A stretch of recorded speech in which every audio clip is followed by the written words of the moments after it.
It's Thursday evening மேலே nursery தான் போயிருந்தோம். 4 டேஸாக மழை தூரிட்டு இருக்கனால இந்த டைம் பிளான்ட்ஸ் நட்டு விட்டால் மரம் எல்லாமே நல்லா சூப்பராக வளர்ந்துடும்.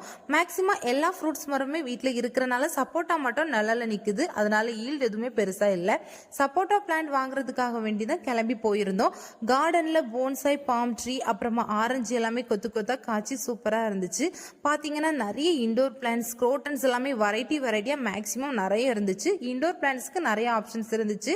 நான் ஒரு அத்திக்கண்ணு, அப்புறமா ஒரு குரோட்டன்ஸ், அப்புறமா ஒரு சப்போட்டா என்னோட ஹைட்டுக்கு நல்ல ஹைட்டா இருந்துச்சு. இந்த 3 பிளான்ட்ஸ் மட்டும்தான் நான் வாங்கியிருந்தேன். நைட்டு டின்னருக்கு சிம்பிளா எள்ளு சட்னி தான் ரெடி பண்ணியிருந்தேன். இந்த சட்னியோட ஃபுல் வீடியோ லிங்க் கீழே டேக் பண்ணியிருக்கேன். விருப்பம் இருந்தால் செக் பண்ணி பாருங்க. மாவு எதுவுமே நான் அரைச்சி வீட்டில் வைக்கல. மாவு பாக்கெட் வரைச்சில வாங்கிட்டு வந்துட்டோம். மதியம் மீன் குழம்பு வச்சதுனால நைட்டுக்கு லைட்டான ஃபுட்டு போதுன்னு சொல்லி ஹஸ்பண்ட் சொல்லியிருந்தாங்க. அதனால இட்லியும் எள்ளு சட்னியும் வச்சு டின்னரை முடிச்சாச்சு. என்னோட சேனல் பிடிச்சிருந்தா கண்டிப்பாக சப்ஸ்கிரைப் பண்ணுங்க.